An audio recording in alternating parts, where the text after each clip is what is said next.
We have no idea, okay? No idea whatsoever. But you know what we do have an idea about? That's right, guys. ArenaNet's Studio Update, April 2022. We already had one last month.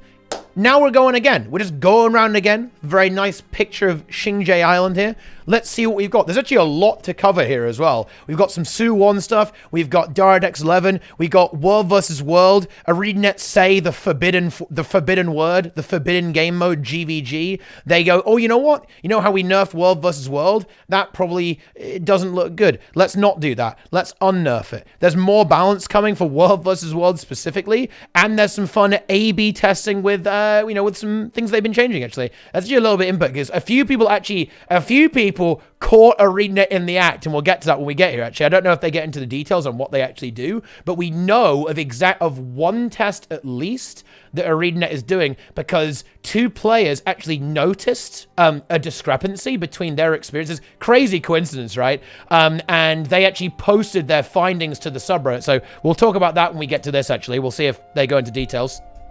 And they're going on break. Dude, wait, whoa, Grouch, can we cut this part? Like, whoa, dude, whoa. I go on break at the same time as ArenaNet goes on break? Dude, whoa. I already get called out for working for you guys and shilling enough. This is going to make it a lot worse. Okay, I'm just saying, you're on vacation, I'm on vacation. I think we've got to, we got to cut this right now. Okay. Little sussy, it's a little sussy right now. Secret Game Master Teapot. All right, then. So let's get down to, after that brief introduction here. As promised in last month's Future of Guild Wars 2 blog post, we're back with another helping, another serving of the latest happenings here at the ArenaNet studio. In this edition, we'll be touching on Guild Wars 2 Ender Dragon's meta events and rewards, DirectX 11, World vs. World, and our ongoing new player improvement testing. So, let's dive into it. So, the final encounter of the Jade Sea Meta-Event, yeah, because I can't say Su 1 because it spoils people, okay? The Danger Noodle, okay? Here we go. From the outset, we designed the final boss of the Guild Wars 2 Ender Dragon's Jade Sea Meta-Event to be more challenging than most of our existing open-world experiences. It's the epic finale of a story arc over the course of 10 years, after all. It is indeed, and what an event it is. Blew everyone's mind when we first saw it. Over the past month, we've been making incremental balance adjustments to the meta event's final boss, with the goal of making it more accessible while still retaining an increased difficulty level. Between the mechanical changes we've implemented and the community's willingness to rise to the challenge, we've seen the number of successful clears increase dramatically in recent weeks. Okay, for the context, in the first few weeks of March, only about 15% of boss attempts ended successfully. That's actually higher than I would have expected. Most recently, that number has risen to over 60%. Wow, yeah. And I think that, you know what's interesting actually about this? Half of that is nerfs, because it has been nerfed significantly at this point, but half of it is people getting better, right? I think people have got better, like, no joke. I meme about, the community's willingness to rise to the challenge of complaining until it gets nerfed. I can meme about that all I want, but fair play, honestly. I actually do think people stepped up overall. And that gives me a little bit of hope that we might see something like this again. Maybe not quite as extreme as Su 1, but yeah, the meta events in Ender Dragons are actually harder overall. All of them are. Like, it's very noticeable. It's very noticeable. They actually have timers that are semi-relevant. They have break bars. They have proper mechanics and stuff like that. Yeah, it does exist. And I think the players have adapted to it a little bit. And I think that it's possible to add something like Su 1 or a challenging event in the game, as long as it's done correctly, right? There were a few mistakes, certainly the rewards of it. I imagine we're going to be getting into that right now. The Siege Turtle stuff, these things kind of didn't go over so well, and it was probably a bit too brutal, right? Grouch now saying in the chat as well that it was less than 15%. I mean, it could be less than 10%, right? Success rate like day one. And I imagine that's probably pretty a fair guess, right? Less than 10% killing it, I think is pretty realistic. And at the end of the day, that probably is a little bit too low for like a meta event that's relevant to the story and is so key to an expansion. If it was something like Triple Trouble, I think Triple Trouble having a really low success rate, I think it's actually fine. Because it's kind of out of the way. It's like a fun challenge you can do. Honestly, I'd be super interested in seeing Triple Trouble win rate. Because I'd love to see Marionette win rate and triple trouble win rate. I think Marionette will be quite high because the only groups that do it these days are the groups that can do it or feel they can consistently do it. Maybe the same with triple trouble, but triple trouble runs on a timer actually, so maybe not. Like because of that timer, it would probably just like it will like automatically fail, right? Like every every 4 hours or whatever it is. So I think that would be super interesting, but I think that players could definitely adjust to being challenged a little more, which I think will be really good. I think challenging the open world player base is a good idea to gently introduce them to game mechanics like DPS, boons, defiance bars, movement, evasion, right? Coordination, right? And that will definitely assist players in learning the game and then stepping forwards if they want to additional content, like stuff like Fractal, stuff like strike missions, PvP, world versus world. So I do hope that ArenaNet is sticking to their guns, and I'm actually very happy that they are, because they've nerfed it fairly significantly. Like specifically the tail frequency has been nerfed quite hard, and it doesn't bite spam as much, although that kind of happened again, like some kind of bug caused that to happen. And obviously the expose change, the break bar changes, right? There's been a lot of nerfs to it, but they've certainly tried to, they haven't just like noodled it, right? Like ArenaNet could have said 50% HP nerf. They could have said that, right? They didn't. They tried to be delicate and to keep the encounter intact, and just make it a bit more readable, a little bit less bullshit sometimes, right? Reducing the frequency of certain mechanics that really give players difficulty. Because they could have said, hey, they could have gone further. They could have chat guaranteed it, because this is what happened with Chat Garen, right? Chat Garen on Heart of Thorn's release was really hard. It had a high DPS check that most groups weren't able to get. It was a ridiculously low win rate, honestly. I'd say it might have been like lower than Su 1. It was like, unironically, on launch, Chat Garen, it didn't die for like multiple days even, right? I think it took a long time to kill it. DPS was very low. And they could have done that. They could have just nerfed HP by 75%. And all of a sudden it wins. You never lose, right? You're never going to lose if they do that. Like any group would clear. It would be 100% win rate if that was the case. Oh, look, they actually know about the bug too. In terms of balance, the fight is very close to where we'd like it to be. However, we'll continue to monitor community feedback and completion rates. And as always, make adjustments as needed. Next week's release will also address a bug that causes the final boss to enter the bite phase more frequently than intended. Yeah, this seemed to be some kind of weird thing that happened. They made a few tweaks to it, and this interaction seemed to come back where the boss will swap sides over and over again, which is very frustrating, very stressful. Darren's, he sent me a clip of this, and it swapped 4 times in a row. Okay, it was like whoop, whoop, whoop, whoop, which is, not ideal. That's, by the way, that's nearly a minute of invuln time. A bite attack is around 12 to 14 seconds of downtime. So doing that 4 times in a row, you actually lose a lot of time, right? You're losing nearly a minute by doing that. That's very punishing. Now, obviously, that's very rare, but still. And you know what? I know a lot of people on the, kind of like, oh, I can't believe they nerfed this. ArenaNet, how did it? I like this number. Okay? I do like this number a lot. 60% win rate on an open world map. Better than a coin flip, right? In other words, you should feel positive about being able to get it. You shouldn't be like, oh man, we're not going to kill this. But it's still going to nudge players. It's going to say, hey, you probably want to focus for this. I like that. I think as long as it's not 100%, that's still going to push players, right? Or, nudge them, or, say, hey, you might want to learn the game, and it will introduce players. It will create a community, and it will create an atmosphere that will maybe be thinking a little bit more about how you approach content, making it more engaging the player base and the mechanics more. I think that's a good number. That's not copium. I think 15%, okay, straight up, is actually too low, right? Like, that is crazy, guys. Like, come on. Open world event, 15% win rate. And yeah, sure, it would have gone up over time with players getting better. But compare the graph, guys. So you have, here is every event in the game at 100%. And you go to Su 1, everything's 100%. And then bam, 15%. It's going to be a little bit of a tough pill to swallow, So I kind of like it. It's also a very long event, very intense event, like, very involved event. So I think that 60% is a good place for it to be, actually. I really don't mind. I hope that we see more. I really do. I think Su 1 was incredible. It was definitely for me, the Su 1 progression was the defining experience in Ender Dragons. And I think a lot of players would say the same. I know Sneb would for sure. It was incredible, right? The entire team that worked on that just absolute, just 100%. Like they popped off, right? They completely activated. It was remarkable. A truly remarkable experience. You can't get that back, you know? I'm very glad I did it before it got nerfed, right? For that reason, because it was fucking epic, right? There's no other word. It was epic.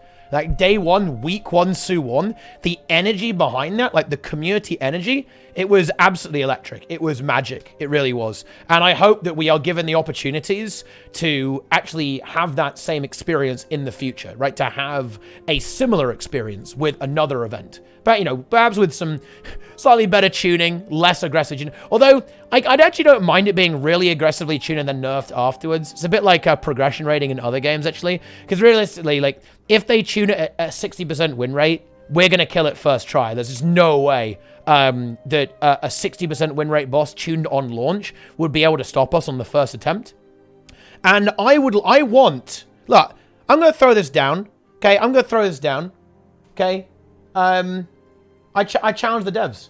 Devs, I need you guys to make a boss that's going to kill us. Okay. I need a world boss that will make us lose first try. Okay. Chloe Mills, you did it with this one. You got to come back for round 2. Okay, let's go. Okay, like the gauntlet has been thrown. I don't have a gauntlet, but you can imagine me throwing it down now. I've talked about, look, you can tell that I'm very passionate about this event and I really care about this type of content and it really fascinates me. It really interests me, actually. So, yeah, let's quickly move on here. We're still talking about Su 1, but yeah, I think it's honestly a fascinating topic, right? It really is. Okay. Ender Dragons Meta-Event Rewards. In the weeks following the release of Guild Wars 2 Ender Dragons, we heard you loud and clear that the rewards of the new metas need a little oomph, especially when you consider the difficulty and the time required to complete the events. In other words, there needs to be a stronger incentive to replay the content after the initial playthrough. This is very true. Since then, we removed loads of junk, increased the value of the reward chest contents, and added a hero's choice chest for successfully completing these events. And while these are good improvements, we recognize that a stronger incentive is needed if we want these events to be a long-term addition to the endgame open world experience. This is especially true for Dragon's End, which contains our most challenging meta event to date. To help address this, in the next week's update, we'll be adding a new void-themed infusion as a rare drop to the Bounty of Dragon's End loot table. The Bounty of Dragon's End can be earned daily for successfully completing the meta event, and up to 5 additional chests can be purchased each week from the vendor Myung-hee, located in the Xingji Monastery in Southern Province. So presumably you can just spend like favor on that, I guess, and you can just get those things going. Or like the Jade statuettes or something like that. I think you can like buy the, you can get the statuettes and trade them, and I think that's how it works, if I recall correctly. So you can actually roll 12 times a week on the infusion. That's honestly pretty good. It's a lot of rolls that you can get. And are you going to get it? Probably not. But I mean, I do really like this stuff. I think it is really cool to have these high rolls on these events. I think it's really important. To be frank, I think every single boss should have this, right? I think you need to have, you know, having one per boss would have been really good. And funnily enough, this is actually a very heavy critique of End of Dragons in my mind. I think the gameplay of Ender Dragons was very polished, but actually, where you really start to see the fact that they were pretty rushed is actually in the reward design. The reward design and some balancing, like event scaling. This was where they clearly didn't have enough time, right? Because believe me, guys, they wanted to add a hero's choice chest on launch. They just didn't have time, right? You know, there's no way that they wouldn't. There is absolutely no way that ArenaNet looked at the rewards for open world and strike missions and thought, oh, yeah, good, yeah, fine. There's no way, right? Like, ArenaNet have too much data to possibly make that statement. And yeah, it's very clear they're kind of playing catch up here, right? And these things are just being kind of iterated on.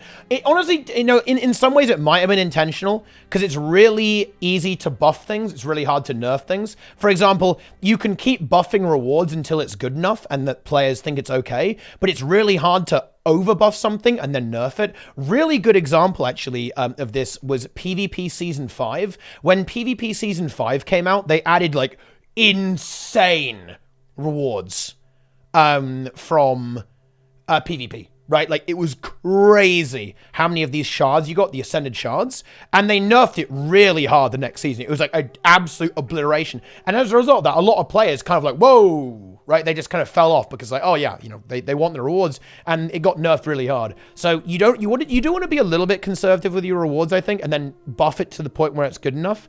But it is certainly true that I do think some of this stuff was just flat out unfinished. You know, they tried to make the Jade bot the reward structure with the modules you could drop, but for sure, yeah, this is a really big thing. And you know what? I'm gonna say this actually probably isn't enough in a lot of ways. I do like the void themed infusion, but ultimately the ultra high roll is a lot of fun. But the thing is that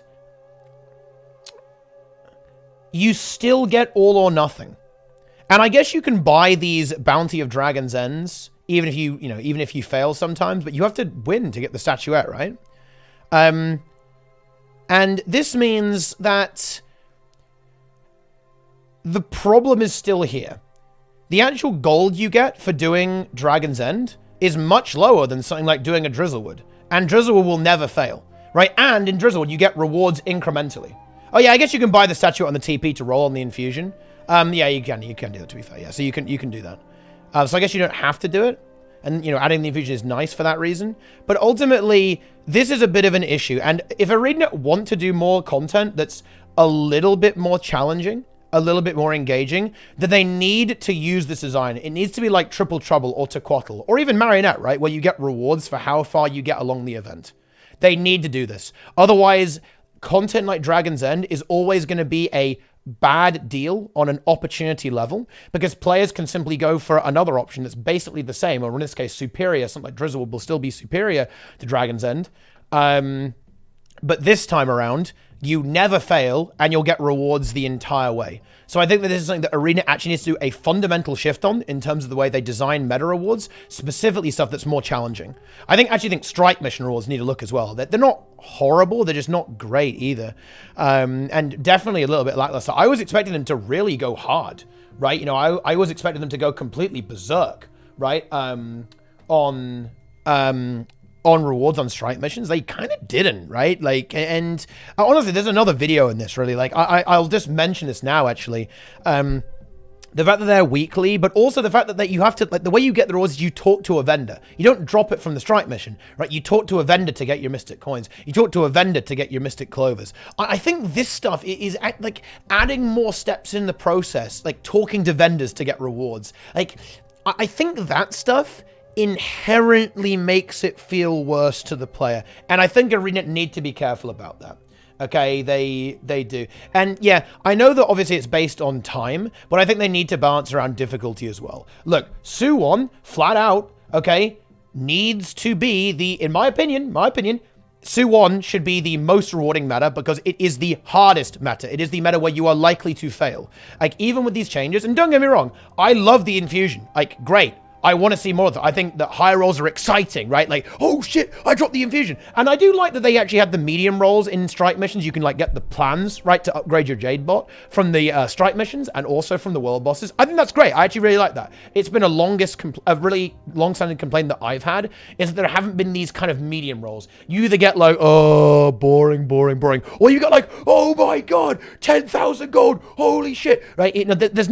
There's not that kind of middle ground in a lot of Guild Wars 2 loot tables. And I think they're looking at that actually with Ender Dragons, but I think they still need to work a little bit more on this in getting these things that you're likely to get. Realistically, is anyone here likely to drop a Void Infusion? No, it's going to be extremely rare. Probably a 2,000, 3,000, 5,000, 10,000 gold item, right? It's going to be very expensive because, again, it's a hard event and it's going to be pretty goddamn rare.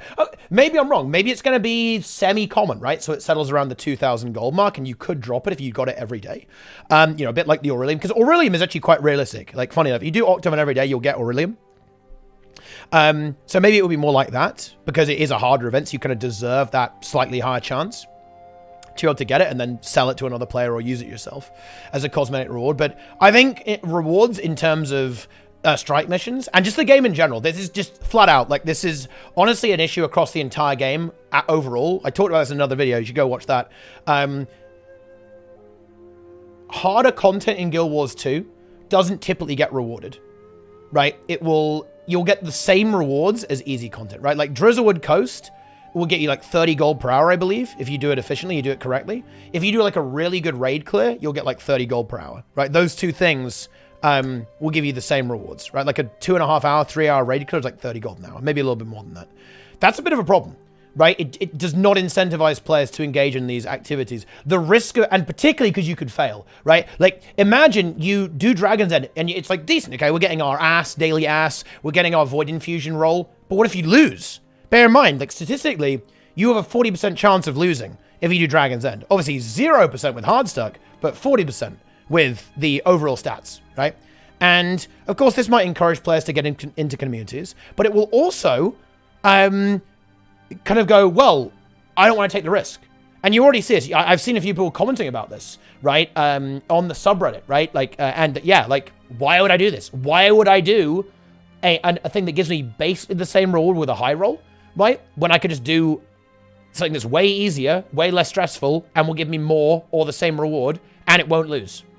Okay, I think that's a very, you can't argue with that, particularly because you'll be able to buy the infusion. Oh, if they made the infusion soulbound, that would be, or account bound, that would be very interesting. I don't think they would though. I think it would be sellable. But the thing is, if you've got a choice, grind Dragon's End and be stressed out and fail sometimes and maybe have to learn the game and change your build, or grind 5,000 gold in AFK maps that are easy and buy it, almost everyone's going to choose grind the gold, AFK, and then buy the infusion from the suckers who actually play the event, right? Like, that's the way it's almost certainly going to go. And I guess, that means that it will be pretty expensive because not a lot of players will be farming the infusion, so it could be like an ultra high ticket item. But overall, I think that this is something that ArenaNet and Guild Wars 2 really needs to look at. So there you go. That's a very long segment on that. But you know what? I think it's an important topic. Like, it's a very important topic. It deserves to be discussed well. It deserves to be discussed with respect, right? And treated as a serious issue, because ultimately rewards are a very important component of MMOs. You need to have rewards. You need to have that long-term incentive for players to want to engage with content. And even the carrot, right? To get them into the game mode, right? To bait them in, right? Like, they want to get in there. Yeah, you can see some mathematics here, right? Like, if Dragon's Den has a 50 gold per hour rate, and you kind of like have a 60% win rate, then you end up with 30, right? Same as Drizzlewood. And that will be the same as well. Not better. That will be the same. So that's just interesting, food for thought. DirectX 11. In the July 2021 studio update, we announced that we'd be upgrading our graphics API from DX9 to DX11. Oh, are we just going full in?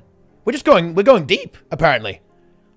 We introduced it as an opt-in beta, and since then the team has been hammering away at bugs and crashes related to the upgrade. Today the feature is stable enough to move on to the next phase. Oh, nice, great.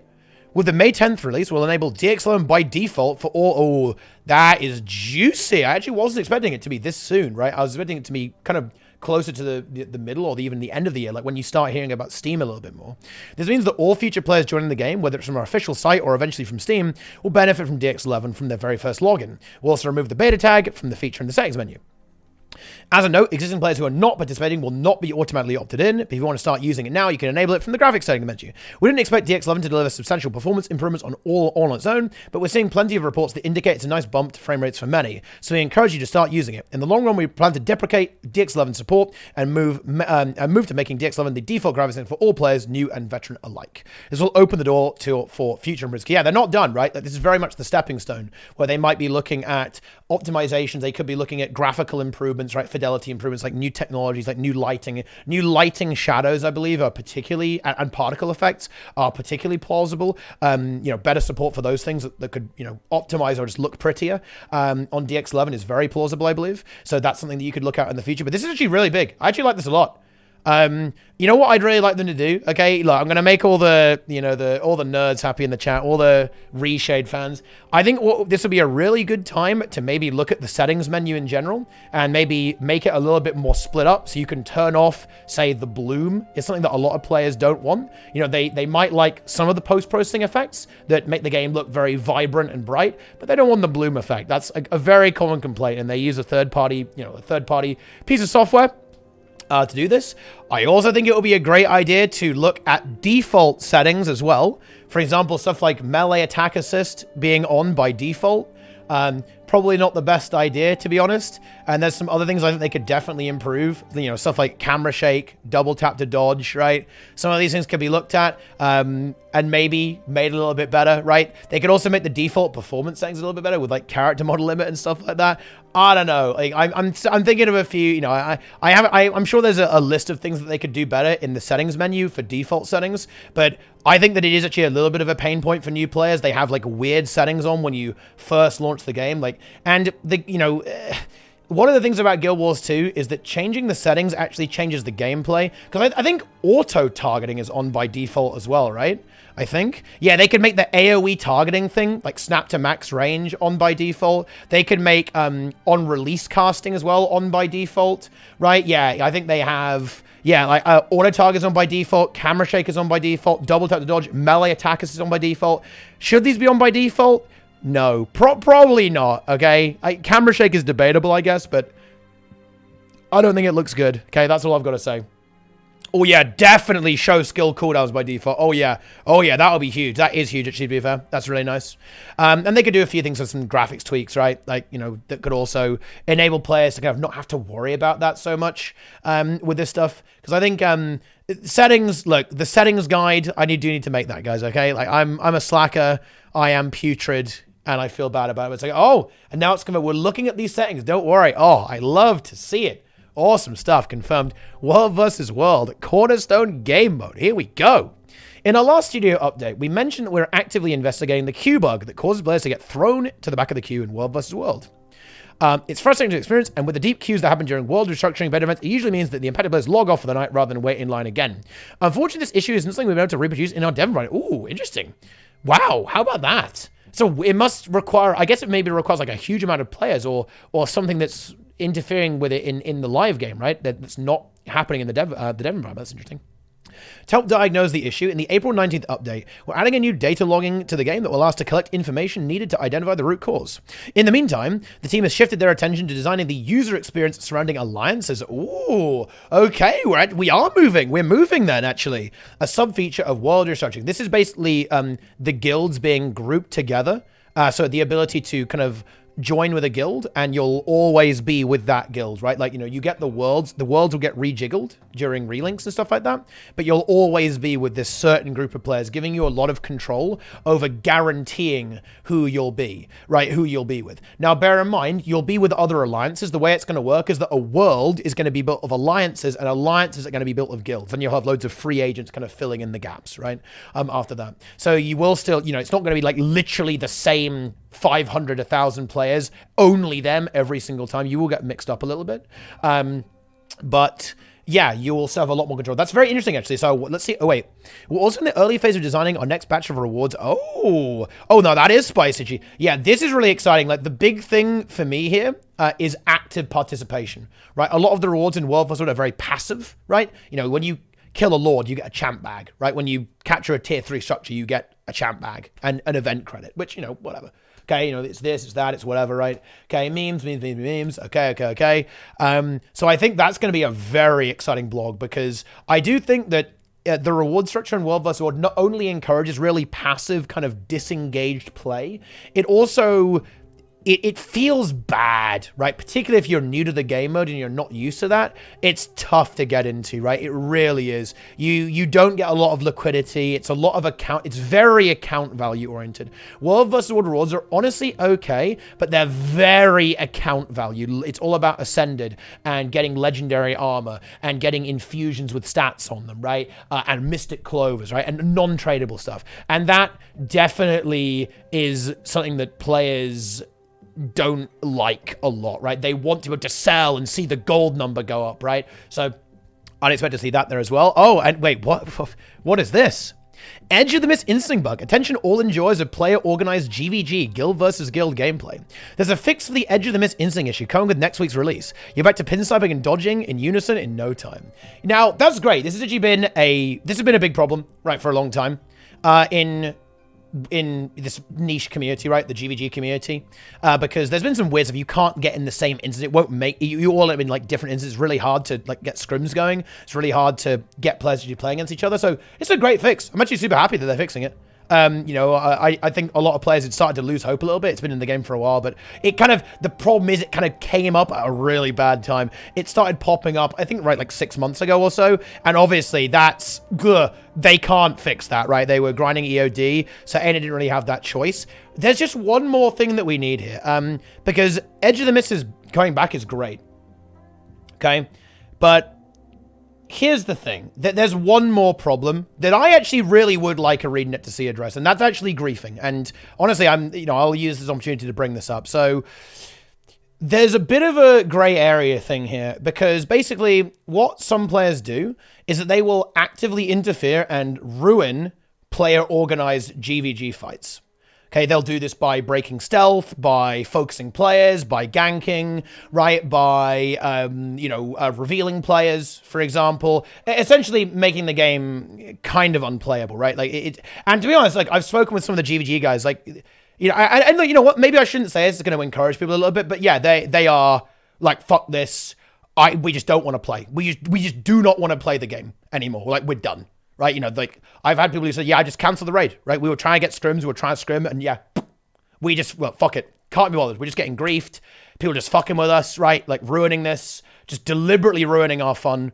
They know they're doing it. It's not like, oh, I'm wandering into your fight. Because, look, wandering into a fight, you don't know what's going on. Yeah, sure. No one cares about that, right? It's not the end of the universe, right? But again, and again, and again, deliberately ruining people's fun. Saying in game chat and in Discord that you're deliberately ruining someone's fun. I think that's very against the spirit of Guild Wars 2, right? In the Borderlands, I think it's fine. In my opinion, if you get pin sniped in Borderlands, in EB, honestly, dude, that's fair game, right? You know what? I think that's legal, right? Moa, pin snipe, pull, boonstrip. You know what, dude? It's war. There are no rules in war. However, I really would like ArenaNet to actually say that specifically for the Edge of the Mist arena, like deliberately fucking with other players and just interfering with them actually is something that they do consider to be against the spirit of the game. Because, look, they're even acknowledging this, okay? They're even acknowledging GVG and saying that, yeah, EOTM, this change is aimed at you. GVG players, this is aimed at you, okay? That they're all but acknowledging. And come on, like, the Edge of the Mist arena, that technology, that was added, I believe, in the spare time of a dev, and it was specifically with GVG in mind. It was never obviously explicitly stated, right? That was the case, and you could use it for dueling and 5v5s and so on, right? All that kind of stuff. But this arena was essentially created for the explicit purpose, or no, I should say implicit purpose of GVGs, and I actually think that ArenaNet should step in here a little bit, because it is a very passionate game mode, and it's a small game, and it's not that many players. It's a few hundred players, right? Okay, and that's not a lot. I respect that, okay? It is a minority. It's very niche. But I do think that these players are incredibly passionate. They are some of the most engaged and try-hard gamers, like die-hard Guild Wars fans, you're ever going to meet. The real top end of the world versus world community, you won't find more dedicated players. They're on the level of, like, the ultra try-hard raiders, maybe even above that, right? And I think ArenaNet should help them. I do, right? And is it against TOS explicitly? No, it isn't.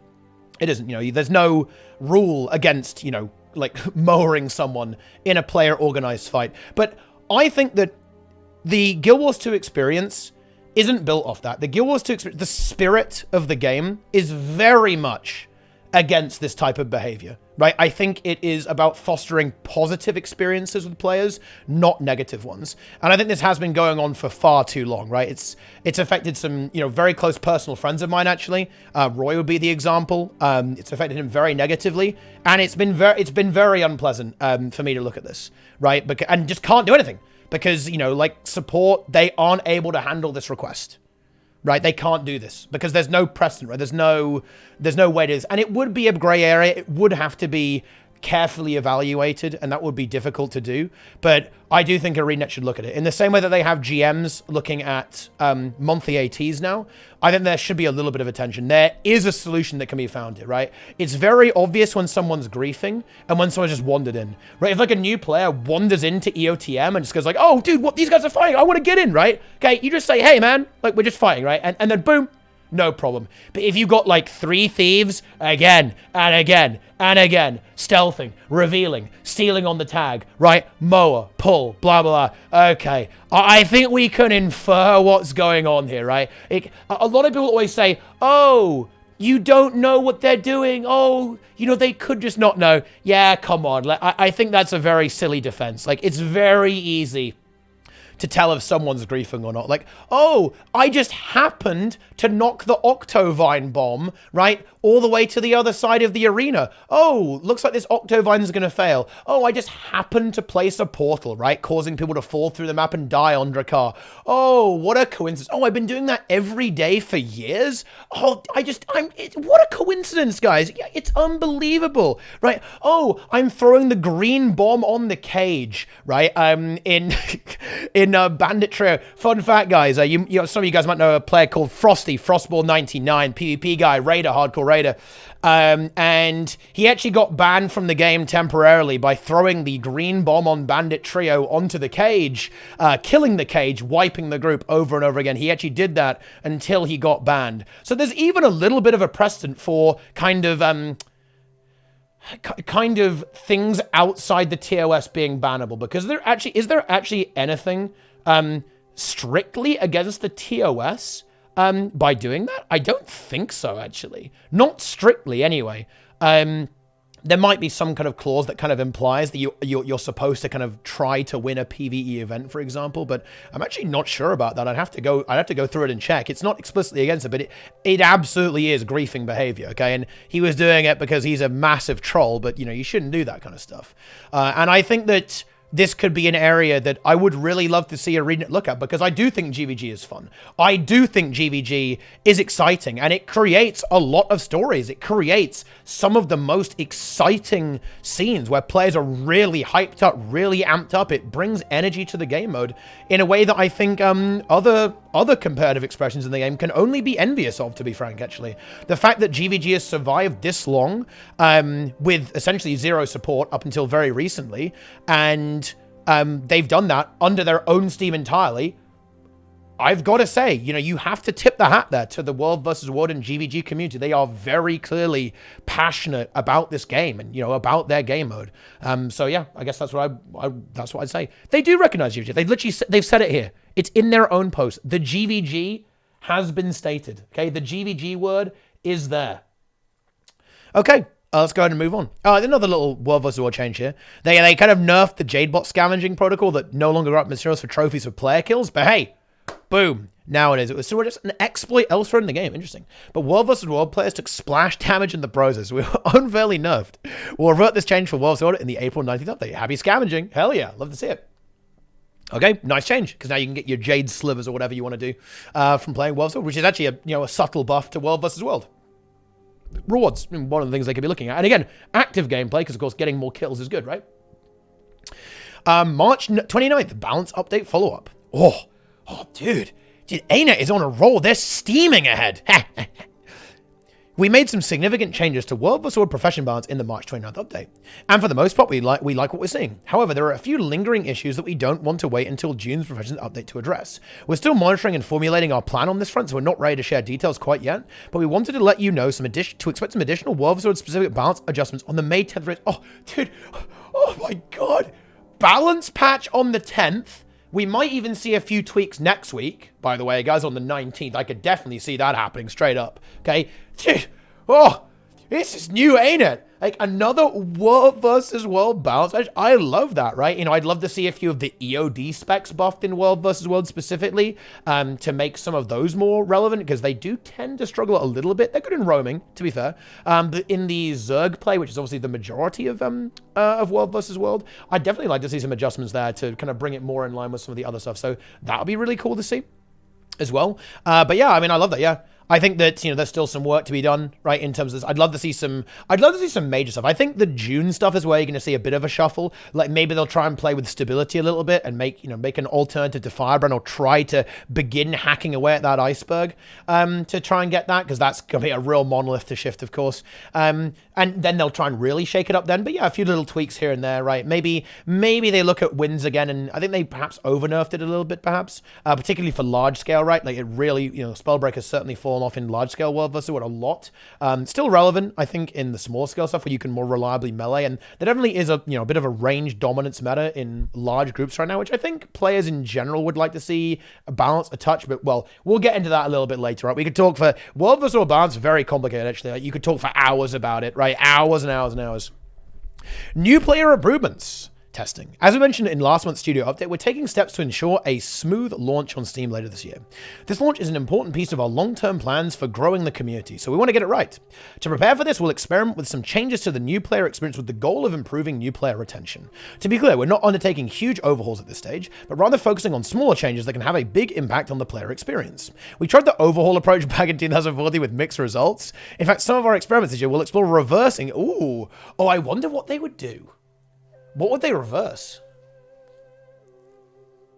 I wonder if they would ever reverse the way they did the story, because that's the one that I do not like that much. I like the story being this constant pull through with like the constant green thing telling you where to go and having it as one continuous flow with like a new story in every few levels. That to me was much better for player guidance, right? And it just felt like there's like less downtime. Now, of course, if they maybe sped up leveling, you could kind of circumvent that by making it so you always out-level, so you'll always be able to immediately go on there. But yeah, I think that would actually be, the thing that I would look at, I think.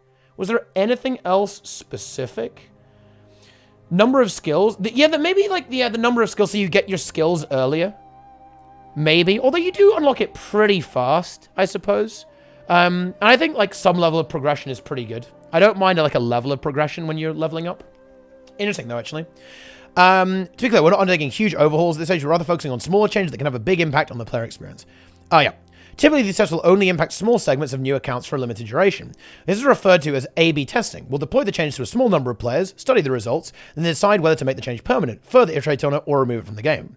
It's worth noting that we expect some of our tests to not work out. That's the nature of an experiment. When we've had a successful test, we'll roll out the change officially and communicate those changes on our release notes. Most of the players reading this won't be impacted by these experiments. However, some new players might take notice. So I wanted to give you a heads up, make sure you're in the know in case you see some curious comments. And actually, yeah, we did. We actually did, guys. So we know one experiment they tried, and this will kind of give you a bit of context on what they mean by the type of change they're looking at. It looks like it is going to be slightly more subtle change they can make easily and more dynamically rather than like some really kind of systemic overhaul style thing.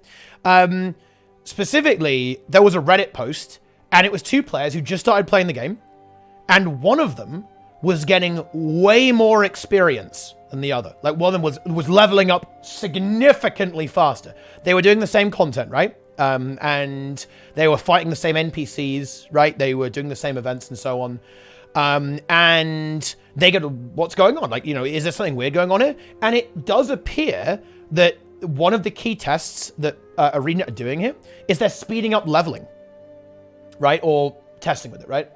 Okay, so one player is leveling up significantly faster than the other, right? And they've like maybe like doubled XP, right? Or like tripled XP or something like that. Something crazy like that. Which is pretty interesting, right? What happens if you get to level up? What happens? Because think about that. You level up your skills faster, right? If you level up faster, you get your moves faster, right? You get to the expansions quicker. You get through the story quicker. You get to the end game systems quicker. You get to those big replayable hooks. So that one seems like one that I could definitely see them rolling out in conjunction with a few other tweaks to experiences like this. And yeah, I think that the way the story operates and some areas, the stuff that I'd be thinking about is what happens if you unlock the Raptor for free at level 20, right? And you can use the mount. Because, like, everyone loves mounts, right? In Guild Wars 2. Like, mounts are a really big advertised feature for Guild Wars 2. What happens if you get a mount at level 20? What happens if you can play Reaper in the core game, right? When you're leveling? What if you can play Reaper while you're unlocking all your stuff, right? What happens if you get your elite spec? Just, like, flat out. All this kind of thing. What happens if dungeons are part of the main storyline? Do you learn the game a little bit better when you get introduced to group content while you're playing through the story of the core game? What happens with that? I don't know. What happens if there's an advert to join a guild? What if there's a section that says, hey, would you like to join a guild? Right? give away all the reasons to purchase the expansions for free. Well, you got to, you know, a little tease, okay? Little tease. The content grouch, okay? Look, okay? Listen, buddy, okay? I'm just spitballing here. I'm not saying that you have to do this, okay? Think of all the raids, the strike missions. Sue 1, okay? I don't know, maybe just HOT. Maybe just the HOT elite specs. Maybe not Path of Fire EOD. I don't know, okay? You know, getting wrecked. Grouch has destroyed me in debate. But hey, look, I'm just coming up with some ideas, you know? What happens if a few of these things change? Who knows, my friends? Who the hell knows? Maybe a slightly more curated approach, because I actually played the new player experience in retail WoW recently, actually. I just leveled, through the leveling experience, and man, it is curated, okay? It is extremely curated. Very hand-holdy, and that's not a bad thing, right? Because one of the things that we often say that Guild Wars 2 does is it kind of, you know, players get lost, right? They don't know what to do. So maybe a much more, okay, go here, do that, do this, you know, a very guided approach. Maybe something like that works out really well, but I'm sort of listing things off. Right now as well. Of course, you're trying to say, yeah, for sure. You're good building the right gear. Yeah, I think that, you know, in general, the elite specs tend to be a little bit more flashy, right? You know, a little spicier, right, than the core specs, which is kind of like, ooh, elite spec, fun, right? Ooh, yeah, really, really cool. So there is that element of like, oh yeah, okay, you could kind of fix it by just like reducing or changing the core specs and the core trait lens, I guess, making them a little bit more dynamic or competitive with their components. They're good builds and gear. Oh yeah, okay, listen. Okay, lock this one in right now, Grudge, okay? I'm giving you this one for free, okay? You're welcome, okay? Players should just get, when you level up, Celestial gear. That's all I'm going to say. Glad I remember that. By the time you get level 80, full Selly, like Divinity Rune or something like that, like All Stats Rune, extra max HP or whatever. I know, Rune of the Traveler with some movement speed as well, so you go faster. I know, make a new rune, Rune of the Noob, and it gives you like loads of extra stats, and it makes you go faster. Hell yeah. Let's go. That's what I'm talking about, right? Just get it in there. Get that thing going. Go big. Big blast. Full Selly. Get him in there. Can't make a mistake. You know, you can't make a mistake at this point, right? Like, you know, your build is always going to work. Easy. Lock it in. Let's go. Rune of the Noob.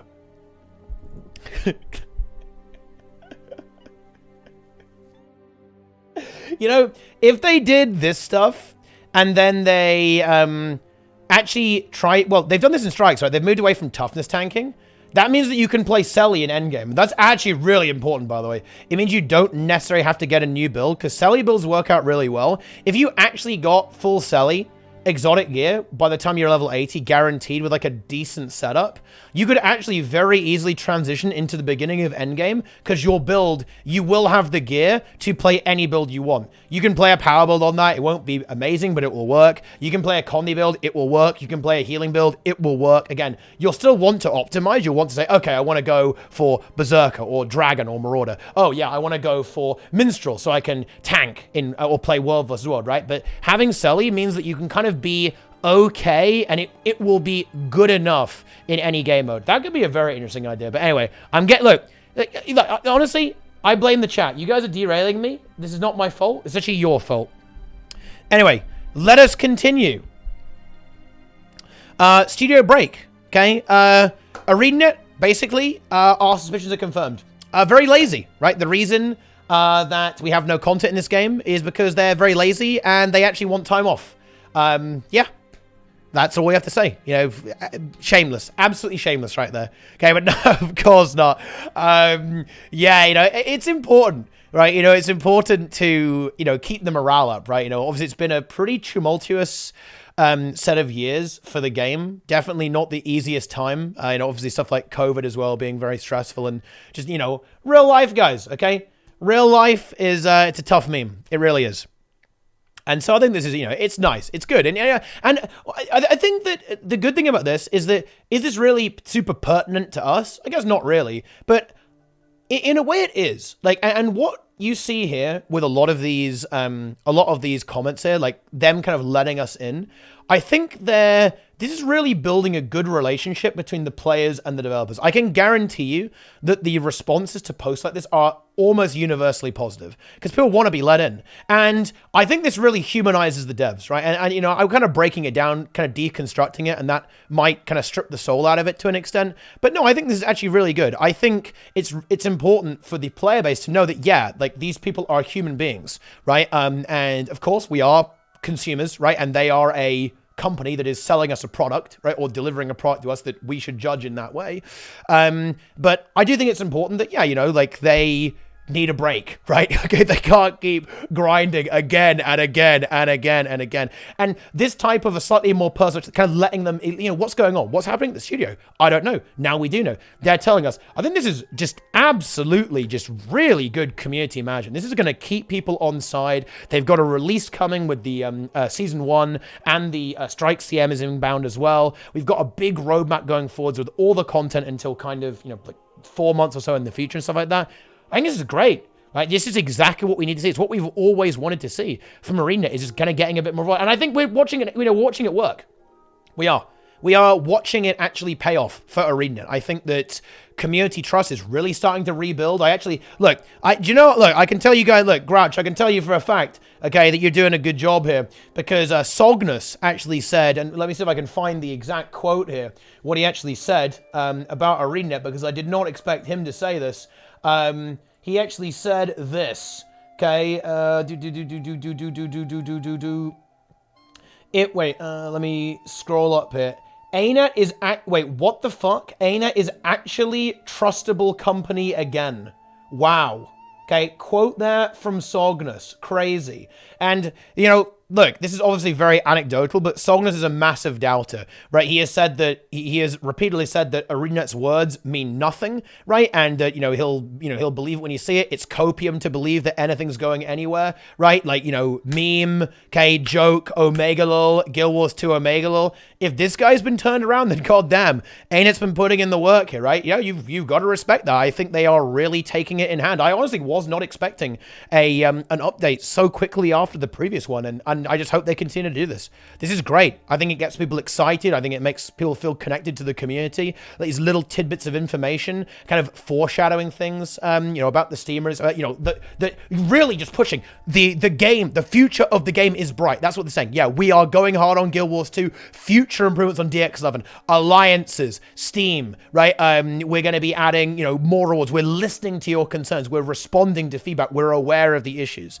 There's more work to be done so far. That's for sure. Obviously, there's a lot more to do. After their break, they'll be back on the grind, no problem.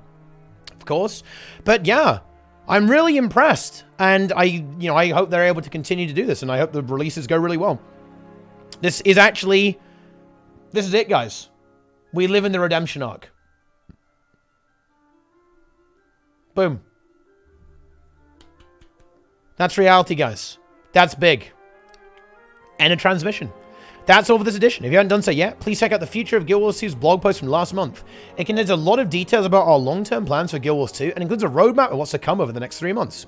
Speaking of coming soon, don't forget to catch the first returning episode of Living World Season 1, Flame and Frost. Get your signpost hammers ready. Next Tuesday, the April 19th release will also include the Aetherblade Hideout Strike Mission Challenge mode.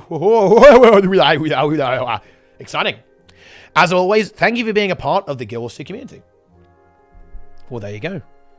Isn't that exciting? What a great update. I wonder if they actually did something like this every month. That would be really sick. The only thing that could be better than that would be like a monthly dev chat, right? On the Guild Wars 2 Twitch. We were chatting about this a while ago, actually. That it would be really cool if there was like a live component, but that exponentially increases the amount of work. You've got to have people producing it, right? You need to have multiple people involved, mic'd up and ready to go, all the hardware stuff, right? All that stuff. That will be a lot, obviously, particularly every month. They're obviously very busy. The devs would have to go out of their way, out of their schedule, right? To, do this show. That will be amazing. I think that would be really cool. It will be a great usage of the Twitch channel as well. They could get a lot of viewers, honestly. If you actually look at the preview streams they did, bear in mind, the Guild Wars 2 Twitch channel is not super active. But, when CMC was talking about the new Elite specs, telling us how, there are any downstate enjoyers, right? Or tail swipe enjoyers, you're looking at 3K. 5K sometimes, right? A lot of viewers there. I think they could get some serious engagement on this. That's a big number for the Guild Wars 2 scene, and it would certainly even, potentially like get players looking at Twitch, right? Get them engaged in this Twitch concept, right? And what this platform is, and in general, just get players in the community a little bit more engaged with the community and the content creation scene, the social media stuff that ultimately creates buzz, right? It really is. Buzz is really important, and it's crazy. Like, even though Guild Wars 2 is popping off, you see this video from Bellula remarking on how Guild Wars 2's doubled. You still see people going stuff like, this game is dead, right? Like, nobody plays Guild Wars 2, right? Because it takes a long time to rebuild that hype, rebuild that energy. It's non-trivial, right? To do this. So, I think stuff like that could be really exciting. But yeah, that's a little ambitious because, again, that will be a lot of effort to do. And hey, look, that's what I'm here for, guys. Okay. I do the live show for you guys, okay? Secret Game Master Teapot, hell yeah. There you go. Yeah, I liked it. I loved it, right? And obviously, speaking very selfishly here, right? Because, hey, I was in on this action. The chat with CMC about balance was awesome, right? I loved it. I absolutely loved it, guys. You know what I mean? It was so fucking juicy, right? Talking with Raymond and Grouch about alliances and World War II. I loved it. I think stuff like that is amazing, right? My community loved it. Seriously, I messed up so bad about this, guys. I wish I could probably find it on YouTube, actually. In fact, I could. The moment I said that CMC is coming on to talk about balance after the show that ArenaNet was doing, the chat was just filled with just like, whoa, oh my God, like pogs. There were pogs everywhere, right? Just covered in pog. And I think that's great. I think that's such a positive experience for the community to have when interacting with the developer. And again, I'm not gonna shill myself too much, but I just think that in general, that type of content, whether it's on the Guild Wars 2 stream or on, say a content creator stream, doesn't matter. It doesn't have to be me, obviously. There's plenty of other content creators out there. For Guild Wars 2, but yeah, I think stuff like that just really, you get that bond, right? You get that really strong bond between developer and community, which I think posts like this do really well, but hey, we can do even more, right? We can do even more. I love to see it. But yeah, that is the news. That's the news, guys. A lot of it, weirdly enough. It's a lot of news. Oh yeah. We did it. The news has been read. I can now go back to my day off. Boom. There you go. But yeah, really crazy stuff. So I hope you guys enjoy the news, because that is all I have for you today. That's it.